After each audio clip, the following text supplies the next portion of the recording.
लेकिन शादी जल्दी उम्र में होनी चाहिए।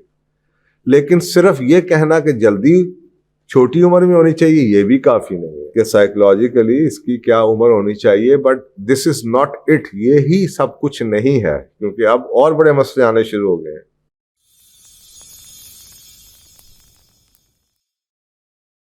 एक सवाल बार बार डिफरेंट तरीके से पूछा जाता है और मैं भी फिर कोशिश करता हूँ उसको डिफरेंट तरीके से जवाब देता रहा हूँ।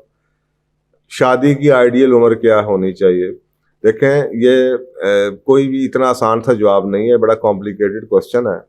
हम लोग ये जो अक्सर औकात यस नो में जवाब, ब्लैक और वाइट में जवाब मांग रहे होते हैं, यही हमारी मसलों की एक बुनियादी वजह है कि हम अक्सर औकात इसको रूल ऑफ थंब समझ लेते हैं और हर शख्स का आपको पता है कि मानी फ़र्क है। देखें, अगर आप मुझसे जनरली पूछें मेरी अपनी एक प्रेफरेंस क्या है या साइंस क्या कहती है शादी की आइडियल उम्र क्या होनी चाहिए, तो डिफरेंट स्टडीज़ हैं, लेकिन डिपेंड करता है कि किस स्टडी के हवाले से। मेडिकली आप देख रहे होंगे तो शायद कोई और आपको स्टडी मिल जाए जो कि अगेंस्ट भी जाती है, लेकिन ओवरऑल मैं भी अंडरस्टैंड करता हूँ, मानता हूँ इस चीज़ के ऊपर। और कई बिहेवियर और साइकोलॉजी की किताबें भी आपको मिल जाएंगी जो कि आज इस बात पे एग्री करती हैं कि शादी की आइडियल उम्र कोई नहीं है, लेकिन शादी जल्दी उम्र में होनी चाहिए। लेकिन सिर्फ ये कहना कि जल्दी छोटी उम्र में होनी चाहिए ये भी काफ़ी नहीं है। और यही कॉम्प्लिकेशन यहाँ से शुरू होती है कि जी generally speaking rule of thumb ये है कि अगली जितनी जल्दी आप शादी करेंगे आपके पास ज़्यादा अरसा है शादी को एंजॉय करने का, नंबर एक। नंबर दो, आप में सबसे बड़ी ये कि फ्लेक्सिबिलिटी होती है, आप चेंज हो जाएंगे, आप एक दूसरे को अकोमोडेट करते हैं। नंबर तीन, जब आप इकट्ठे ग्रो करते हैं तो आपका एक मोहब्बत का बॉन्ड होता है, वो बॉन्ड ग्रो करता चला जाता है जब आप एक दूसरे के साथ प्रोग्रेस करते हैं, जब आपने अच्छे बुरे दिन इकट्ठे गुजरे हों, जब आपने ज़िंदगी की बड़ी साल इकट्ठे गुजारे हों, अप्स एंड डाउन्स इकट्ठे देखे हों, तो रिश्तों में बड़ी स्ट्रेंथ पैदा हो जाती है। एक ऐसी शादी जिसमें आपने पका पकाया खाना आपके सामने आ गया, उस आदमी ने जो बनना था बन गया, वो खातून जो बननी थी बन चुकी हैं, अब आपने शादी उस उम्र में कर दी, तो इतना बॉन्ड नहीं पैदा होता, अगर होता भी है तो बहुत लेट पैदा होता है। तो ये एक उस चीज़ का जवाब है कि साइकोलॉजिकली इसकी क्या उम्र होनी चाहिए, but this is not it, ये ही सब कुछ नहीं है, क्योंकि अब और बड़े मसले आने शुरू हो गए हैं। वो बात दूसरी अब ये है, देखें, उम्र का एक जमाना था कि बच्चे और बच्चियां बहुत जल्दी मैच्योर हो जाते थे, माहौल फर्क था।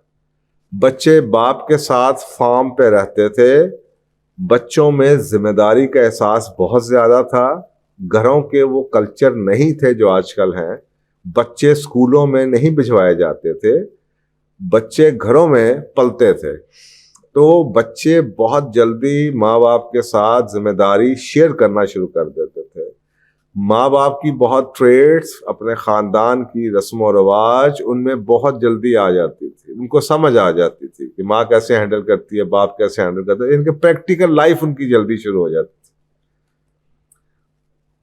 अब तो जनाब यूनिवर्सिटी कॉलेजों तक तो बच्चे सिर्फ एक ही काम कर रहे हैं, या सोशलाइज कर रहे हैं या पढ़ाई कर रहे हैं, और उनको यही पता है, उनको एक्चुअल प्रैक्टिकल लाइफ का पता नहीं है।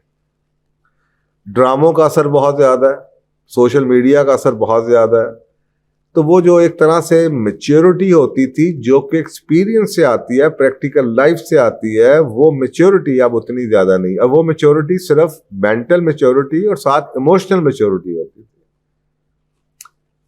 उनको ये पता होता था जिम्मेदारी क्या है, बच्ची को ये पता होता था शादियां कैसे चलानी है, कैसे निभानी है, मियाँ को कैसे समझाना है, कब खड़े होना है, कब नहीं खड़े होना, कैसे बात करनी है, बड़े छोटे की इज्जत कैसे करनी है, सास ससुर को हैंडल कैसे करना है, क्योंकि वो जॉइंट फैमिली सिस्टम्स में रहते थे, उन सबको ये पता था कि कैसे लोगों में रह के अपनी बात मनवाई जाती है। अब वो बच्चे मेजॉरिटी जो आजकल की नस्ल है वो न्यूक्लियस फैमिली से आ रहे हैं, सिंगल फैमिली यूनिट से आ रहे हैं। वो अपनी अपनी चीज़ों में, अपने अपने कमरे उनको मिले हुए हैं, अपनी अपनी चीज़ें मिली हुई हैं, अपनी मर्जी के आदी हैं, उनको ग्रुप के साथ चलना या ख़ानदान के साथ चलना या बड़े छोटे का एहतराम वो है ही नहीं।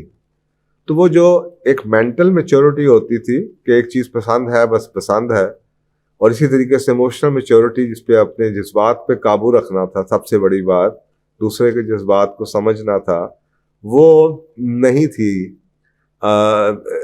मसला। आज ये चीज़ें बहुत मसला है। तो अगर आप जनरली स्पीकिंग बात करें तो लाइफ के बारे में, अपने सब्जेक्ट्स के बारे में तो सबसे बड़ी एजुकेशन है जी, यूनिवर्सिटी हैं, लेकिन लाइफ के बारे में, दुनिया के कवानीन के बारे में, रख रखाव के बारे में, जो एक्चुअल प्रैक्टिकल लाइफ के इश्यूज हैं और लर्निंग हैं, वो उस नस्ल में ज़्यादा थी। वो माएँ, नानियाँ, दादियाँ याद कीजिए, जिनकी एजुकेशन तो शायद 5वीं 3री जमात ही होती थी, लेकिन उनको दुनिया में वो दुनिया में वाइज समझे जाते थे।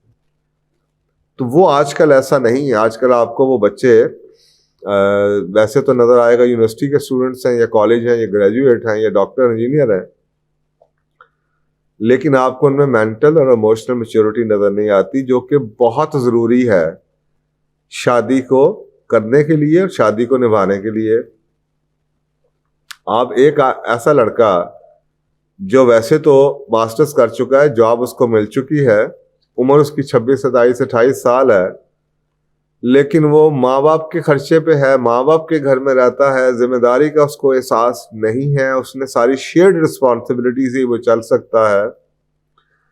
वो अपनी बीवी का खर्चा उठाने से कासर है, अपनी माँ बाप की हेल्प के बगैर। उसके खर्चे अपनी ज़रूरतों से ज़्यादा, अपनी कमाई से ज़्यादा बढ़ चुके हुए हैं। अब ऐसे शख्स को अगर सावधान है कि फिर वो जब माँ बाप पे डिपेंड करेगा तो फिर माँ बाप के इन्फ्लुएंस भी आएगा। तो ऐसी शादियां जौन सी हैं वो अक्सर औकात फिर नुकसान में रहती हैं और वो चल नहीं पाती। और उसकी वजह मैं आपको बता रहा हूँ कि it's not about age, it is about that level of emotional and mental maturity जिससे रिश्ता चलता है। और उसके बाद अपने रोल का एहसास करना कि मैं शादी की जिम्मेदारी उठाने के काबिल हूँ, मुझे अल्लाह ने कवाम बनाया है, मैं कमाऊ पुत्र हूँ, मैं घर के खर्चे, अपनी बीवी की जिम्मेदारियां, बच्चों की जिम्मेदारियां, बच्चों की एजुकेशन वगैरह, घर शर उनको उठा सकता हूँ। तो ये इसके ऊपर तैयारी होना। तो आजकल का तो 26-27 साल का ग्रेजुएट अच्छी जॉब वाला भी ये करने से कासर है। तो जब तक वो मेंटल और इमोशनल मैच्योरिटी और रोल की, यानी कि जो आपको जिम्मेदारी है उसकी एहसास और उसकी तैयारी ना हो जाए, तो वो मेरा ख्याल है कि उम्र के साथ साथ, अब वो डिपेंड करता है किसी माहौल में जल्दी आ जाती है और किसी शख्स को आज के दौर में भी आपको ऐसे बच्चे और बच्चियां मिल जाएंगे। मैं कई ऐसी बच्चियों को जानता हूं जिनके ऊपर जिम्मेदारी पड़ गई, अम्मी की डेथ हो गई थी, बड़ी बच्ची थी, छोटे बच्चों को उसने संभाला, बहन भाइयों को पाला, बड़ी जल्दी मैच्योर हो जाती हैं बच्चियां, उनको जिम्मेदारी का एहसास है, घरों का एहसास है। ऐसे माहौल में रही, नानी के साथ रही, दादी के साथ उन्होंने वो बातें सीख ली।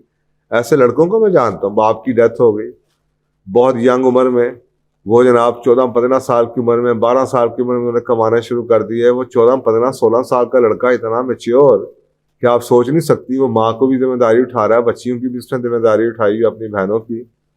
तो अब उससे वो देखा जाए कि उसकी शादी बिल्कुल वो शादी के काबिल है, चाहे उसकी उम्र जितनी भी है। तो ये दूसरा बहुत इंपॉर्टेंट एस्पेक्ट है। तीसरा जो सबसे अहम एस्पेक्ट है शादी का, वो है कंपैटिबिलिटी का। देखिए, कंपैटिबिलिटी आज के दौर में मुश्किल होनी शुरू हो गई।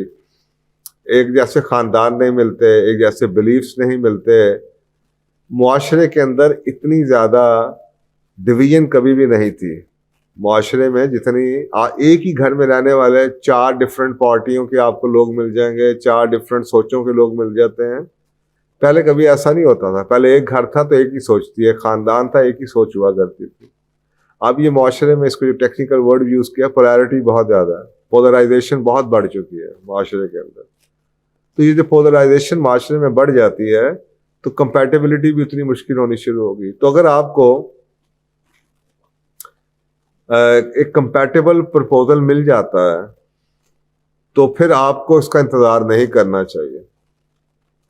यानी कि आप अपना काम कर रहे हैं, पढ़ाई कर रहे हैं, करियर बना रहे हैं या आप जॉब कर रहे हैं, तो अगर आपको एक कंपैटिबल प्रपोजल मिलता है तो फिर आपको इंतजार नहीं करना चाहिए।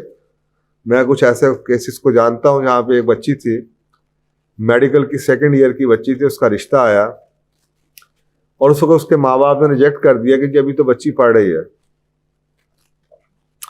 उसके बाद वो डॉक्टर बन गई, स्पेशलाइजेशन कर ली, शादी हुई, फिर ना चली, फिर दूसरी शादी हुई, फिर ना चली। उस बेचारी का डिप्रेशन से बुरा हाल है। कैरियर के हवाले से वो बहुत कामयाब लोगों को नजर आती है, लेकिन वो अभी भी रिग्रेट करती है। अगर वो शादी हो जाती और वो इकट्ठे ही ग्रो करते और वो पढ़ाई भी अपनी कंटिन्यू करती जो कि वो करवाने को तैयार थे, तो शायद ये हालात ना हो। तो कंपैटिबिलिटी अगर आपको कभी कोई मिले तो फिर आपको बाकी चीज़ों को इंतज़ार नहीं करना चाहिए कि जनाब इसका हम ये कर लें और पता नहीं वो बाद में कंपैटिबिलिटी या कंपैटिबल रिश्ता मिलना है या नहीं मिलना। और जब टाइम आ जाए, जब आपका एक उम्र गुजर रही है, अब आप बॉर्डर लाइन पर खड़े हैं, अब आपको लगता है ऑलरेडी बहुत देर हो चुकी है, 26, 27, 28 साल उम्र हो चुकी है, तो साफ ज़रूर आपके पास चॉइसेस लिमिटेड हैं। अब आपके पास जो चॉइस भी आती है, शायद आप कॉम्प्रोमाइज़ कर दें, उम्र को कॉम्प्रोमाइज़ करें कि जी बड़ी उम्र का रिश्ता आ गया, या दूसरा आप ये कॉम्प्रोमाइज़ कर दें कि शायद वो जिम्मेदार या इमोशनल मेच्योरिटी इसमें इतनी ना हो या मेंटल मेच्योरिटी इतनी ना हो, या शायद तीसरी आप ये सब जो शर्त है वो कॉम्प्रोमाइज़ कर दें कि जनाब कंपैटिबल ना भी हो तो आप शादी कर लें। तो ये तीनों चीज़ें जौन सी हैं, ये वल्नरेबिलिटी यानी कि शादी की जो रिश्ता है उसके लिए डेंजर जोन है ये, यानी कि उसकी वल्नरेबिलिटी को बढ़ा देंगी, उसकी कामयाबी के चांसेस को कम कर देंगी।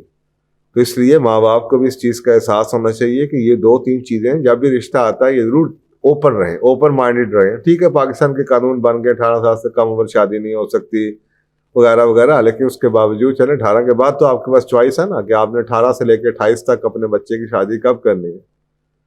तो ये आप उस हिसाब से देखें। कंपैटिबिलिटी अगर मिलती है या बच्चा मेच्योर है, इमोशनली मेच्योर है, आपको नज़र आता मेंटली मेच्योर है, या बाप के साथ काम कर रहा है, या वो काम करने के लिए तैयार है, या वो जिम्मेदार उसका रवैया जिम्मेदाराना है, तो वो जब भी कोई ऐसा रिश्ता आता है तो उनको उसको कंसीडर करना चाहिए। तो ये है जी 3 बुनियादी बातें। एक और जिसके आखिर में एक बात मैं ऐड करता चला जाऊं कि ये भी कहा जाता है कि जी पहले वो बन जाएं जो बनना है, ताकि आपको वो शख्स वही मिले जो आपको वो देख ले कि आपने क्या बनना है।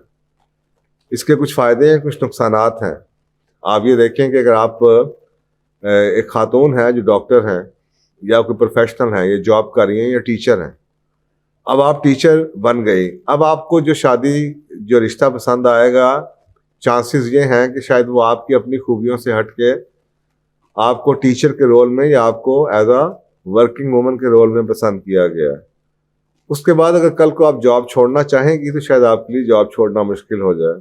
लेकिन अगर आपने शादी आई, कंपैटिबल रिश्ता आया और अभी आप टीचर नहीं बनी थी, अभी आप पढ़ रही थी, आपस में मिल मिला के आपने सलाह कर ली और उसके बाद आपने तालीम पूरी कर ली, तो फिर चांसेस हैं कि आप तालीम पूरी कर भी लें, उसके बावजूद भी अगर आप जॉब कंटिन्यू ना करना चाहें तो आप ना करें। तो ये कुछ चीज़ें हैं जो कि माँ बाप को और बच्चों और बच्चियों को भी इस चीज़ का एहसास होना चाहिए कि शादी एक बहुत ज़िंदगी का कैरियर से बड़ा फैसला है। शादी के असरात कैरियर के ऊपर भी आते हैं।